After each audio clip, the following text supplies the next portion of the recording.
हाय kids, कल की class में हमने किया था how to find the zeros of X and what is the relationship between zeros of X and the coefficient. Coefficient क्या होते हैं? कोफिशिएंट होते हैं जो वेरिएबल्स के साथ में नंबर्स होते हैं, that we call as coefficient, and in this is the standard form of quadratic equation in which a is a coefficient of x square, b is the coefficient of x, and c is the constant term. Okay and जो मैंने आपको relationship बताया था वो था sum of zeros will be equal to minus B by A, जहाँ पे B और ए क्या है हमारी स्टैंडर्ड फॉर्म ऑफ इक्वेशन में से है minus B. B is coefficient of X and A is coefficient of X square, and product of zero. Product of zeros आपको बताया था that we calculate as C by A. C is constant and A is coefficient of X square. Okay, और इसके आपने verify कर लिए होंगे questions. अब नेक्स्ट टाइप के क्वेश्चंस ये होते हैं कि आपको क्वेश्चन में दे रखा होगा you are given the sum of zeros is एक पर्टिकुलर नंबर दे रखा होगा and product of zeros is particular number. आपको फाइंड करना है कि फाइंड द क्वाड्रेटिक इक्वेशन। अभी तक आप क्या कर रहे थे? क्वाड्रेटिक इक्वेशन से sum of zero and product of zeros निकाल रहे थे, ज़ीरोज़ भी निकाल रहे थे और इनकी रिलेशन को भी वेरीफाई कर रहे थे। लेकिन अब आपको क्या क्वेश्चन दे रखा है? आपको सम ऑफ ज़ीरोज़ दे रखा है, प्रोडक्ट ऑफ ज़ीरोज़ दे रखा है, और उससे आपको क्वाड्रेटिक इक्वेशन बनानी है, यानी कि बिल्कुल रिवर्स क्वेश्चन। ओके, तो जैसे कि अब आपको एक क्वेश्चन है एग्जाम्पल।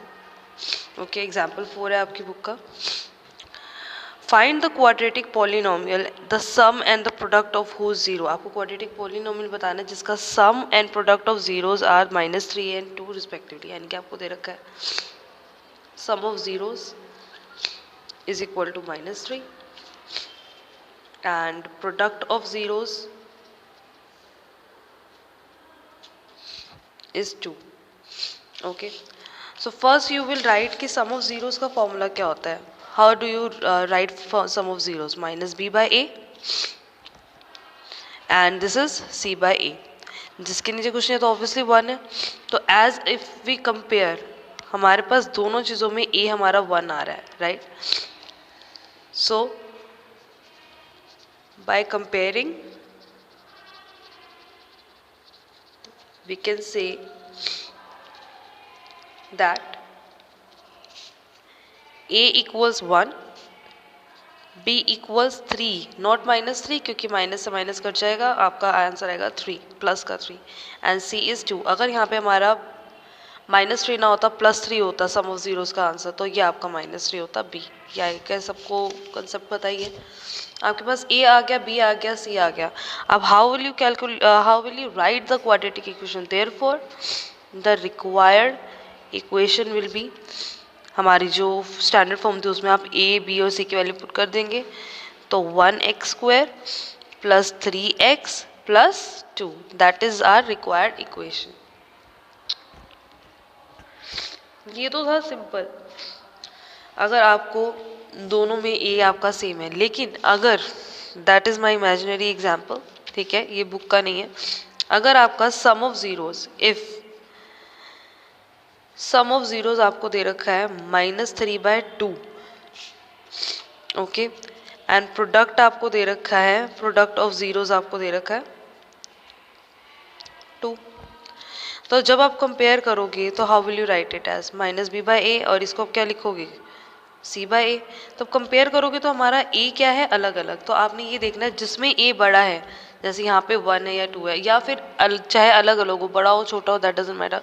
बेसिकली जैसे आप एलसीएम के टाइम पे या फिर कंपेयरिंग के टाइम पे फ्रैक्शंस को इक्वल करते थे डिनोमिनेटर को, वैसे ही आपने इक्वल करना है डिनोमिनेटर को। यानी कि अब यहाँ पे -3/2 है, इसका भी आप 2 डिनोमिनेटर कैसे लाओगे? 2/1 मल्टीप्लाई डिवाइड किससे करोगे? 2/2 से। तो आपका ये c/a क्या चीज़ आ गई? 4/2। अब आप जब कंपेयर करोगे तो a आपका 2 है, यहाँ पे भी a आपका 2 है, तो आप क्या करोगे? बाय कंपेयरिंग पूरी लाइन आप लिखेंगे a equals 2 and b equals 3 and c equals 4। Okay, अब आप क्वाड्रेटिक इक्वेशन आराम से बना सकते हैं वही स्टैंडर्ड फॉर्म में a b और c की वैल्यू पुट करके। अब अगर मैं आपको एक और एग्जांपल बता रही हूँ, जैसे कि 5/6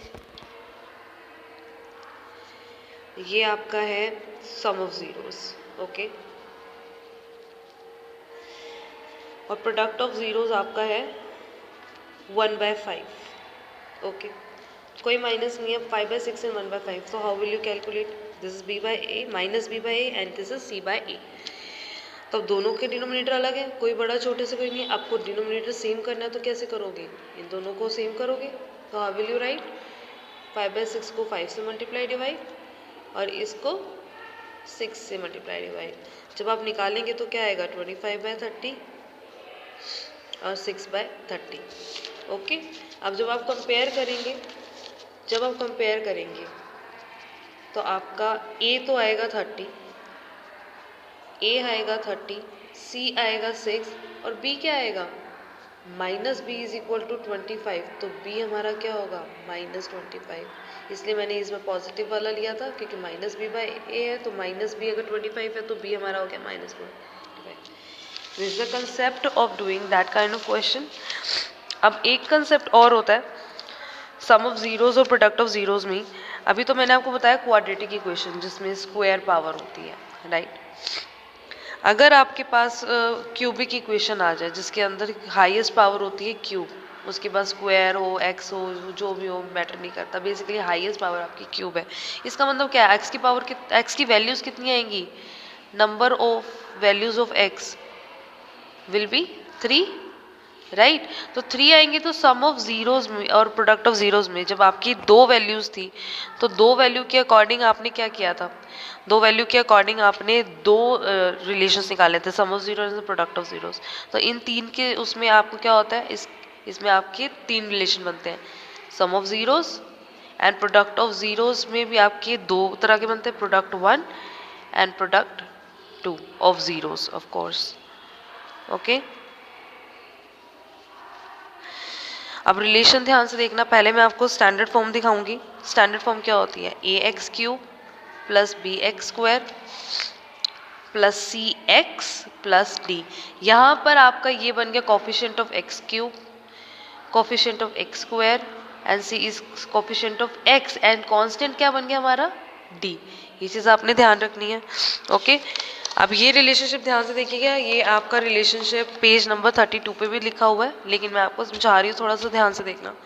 आपको पता है अब ए बी सी क्या क्या चीज़ें। अब सम ऑफ जीरोज आपका और हमेशा वही चीज़ minus B by A. Product of zeros अब मैं आपको बताऊंगी प्रोडक्ट कैसे निकालना है। सम ऑफ जीरोज में ऑब्वियसली आपकी इसकी वैल्यू 3 होंगी, तो आप क्या लेके चलेंगे? अल्फा, बीटा और गामा। मान लो ये आपकी 3 वैल्यूज हैं। ओके, अब 3 वैल्यूज का सम आपका आ गया माइनस बी बाई ए। अब प्रोडक्ट ऑफ जीरोज में आपका दो प्रोडक्ट है। किस किस तरीके के प्रोडक्ट है? पहले मैं आपको उनकी वैल्यूज बताऊंगी एज अ कोफिशिएंट्स, उसके बाद मैं आपको बताऊंगी कैसे वाला प्रोडक्ट करना है। सम ऑफ जीरोज में माइनस बी बाई ए, तो प्रोडक्ट ऑफ जीरोज में 1 में आपका सी बाई ए। अब एक चीज़ और बच गई, हमेशा जो नीचे आता है ना ए, ये ए हमारा होता है जो हाइएस्ट पावर ऑफ एक्स होता है उसका coefficient, highest power of variable का कोफिशिएंट। ओके, तो आपको minus B by A, C by A और इसके बाद क्या आया? Minus D by A. Okay, अब ये किस चीज़ के इक्वल होता है? कैसे वाला product? Alpha into beta plus beta into gamma plus alpha into gamma. ये आपकी वैल्यूज होंगी इस वाले प्रोडक्ट की। और जो प्रोडक्ट 2 होगा वो क्या होगा? Simple product alpha into beta into gamma. ये है आपके 3 तरह के। ठीक है, सो आई रिपीट वंस अगेन, इसका क्वेश्चन आप ट्राई कर सकते हैं एक बार, नहीं होता तो मैं आपको दोबारा कराऊंगी इस क्लास में। Alpha plus beta plus gamma यानी कि sum of zero you will calculate as minus B by A. Standard form सबको पता होनी चाहिए। Product 1 alpha into beta plus beta into gamma plus alpha into gamma is equal to C by A positive. याद रखना, minus plus minus series में कुछ minus की गलती हुई, किसी ने माइनस को प्लस, प्लस को माइनस, तो आपका आंसर गलत हो जाएगा। और सेकंड प्रोडक्ट आपका alpha into beta into gamma is equal to minus D by A. अब आपको वेरीफाई करना हो तो आप इस तरीके से वेरीफाई कर सकते हैं। आप कहोगे कि क्यूबिक इक्वेशन में एक्स की वैल्यूज वो आपको क्वेश्चन में गिवन होंगी। आप एग्जाम्पल 5 ट्राई करेंगे, ओके, अपने आप ट्राई एग्जाम्पल 5, बिकॉज मैं आपको कंसेप्ट अच्छे से बता चुकी हूँ। आप ये ट्राई करेंगे, उसके बाद ये आपका क्वेश्चन हो जाएगा। ओके, आज के लिए इतना ही। थैंक यू बच्चों, बाय।